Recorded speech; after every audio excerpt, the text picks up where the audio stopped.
Hello, everybody.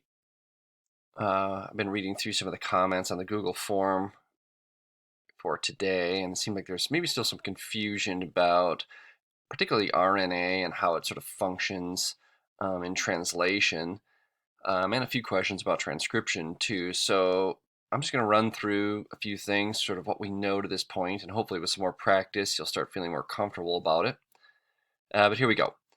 So first of all, remind ourselves DNA, right? We're talking about DNA because it's the starting point of all of this, right? In our DNA are our genes, right? Our chromosomes contain these genes, and those are for making these important proteins. So, what do we know about DNA so far? What are the nitrogen bases?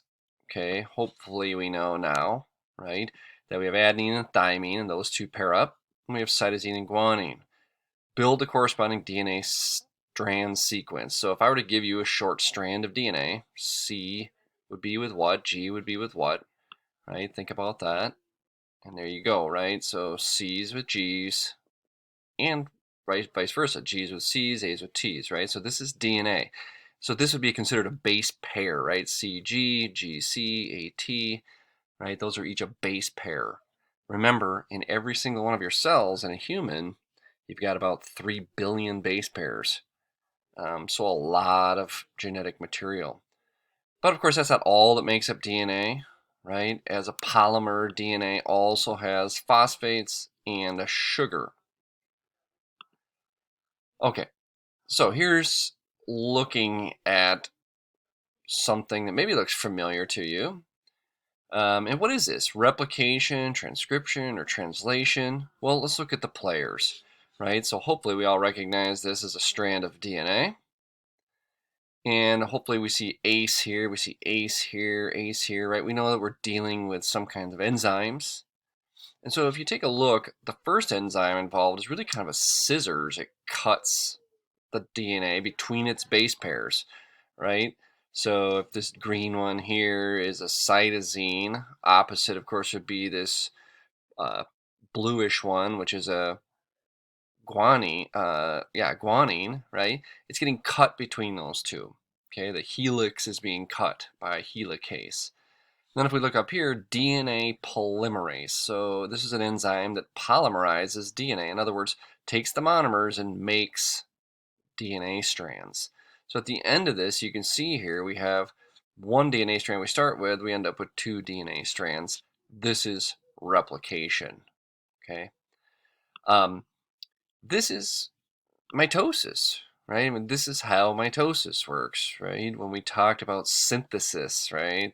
In interphase, right, we had G1, S, and G2 phase before we went into mitosis, the cell division aspects, right, and cytokinesis. This would be the S phase, right? The doubling of your genetic material. And of course, it forms into chromosomes after that. Okay, so now DNA versus RNA. Okay, DNA is big, RNA is small, generally speaking, is one way to think about it.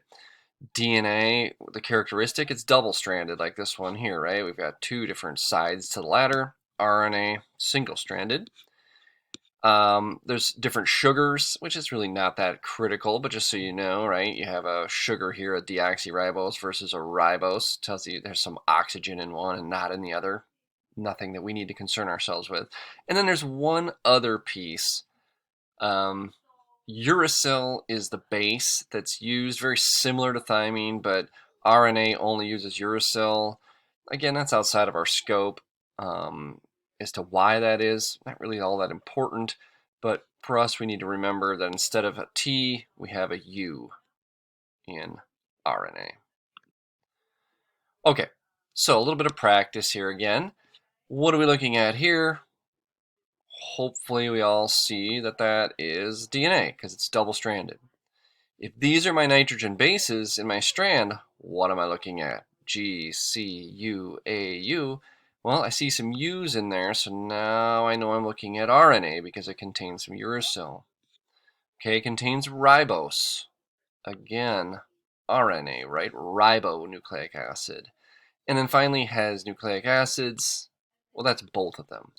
So these things are similar, they're made up of similar stuff, and they kind of both play roles in cellular activities. Okay, so there were some questions about the types of RNAs. Maybe this will help kind of looking at the different types here. There are three major types. One of them, the first one that we talked about, is the messenger. This is the one that's copied over from DNA. Short segments of this are made from a portion of DNA, right, in the nucleus. So this is happening in the nucleus. Then this moves out of the nucleus and moves into the cytoplasm. That's where these two are found. So transfer RNA is this whole structure, okay? And it's there to bring in amino acids. Okay, there's 20 different amino acids. We get our amino acids from our diet, mostly, but in the cytoplasm of our cells, these monomers, these amino acids, there's 20 different ones, like I said, are floating around out there. When they get strung together by the ribosome, right, which is another form of RNA, they are what lead to protein construction. Things like human growth hormone, insulin. Right? Okay, let's take just one more look then here at transcription and translation as to what we know so far, and hopefully with some of the practice I've put online, you'll understand that a little bit better. Okay, so again, the central dogma, the big picture here. Remind yourself, why are we talking about this? What's the big picture? DNA, every single one of our somatic body cells has this. So your liver, your lung cells, your right heart cells, all these different things have this.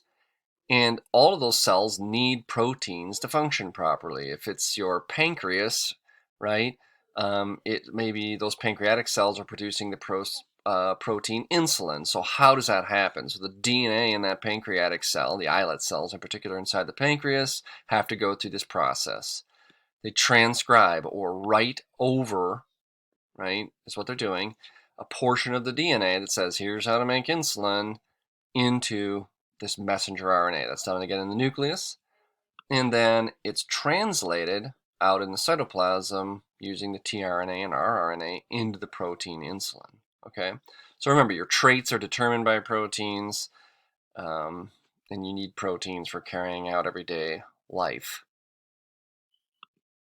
Okay, so take a look at this process. Now remember, before we were looking at DNA polymerase. Well, now we're looking at RNA polymerase. And if you take a look here, the DNA is unzipped again with a helicase, but only a section of it now is being copied.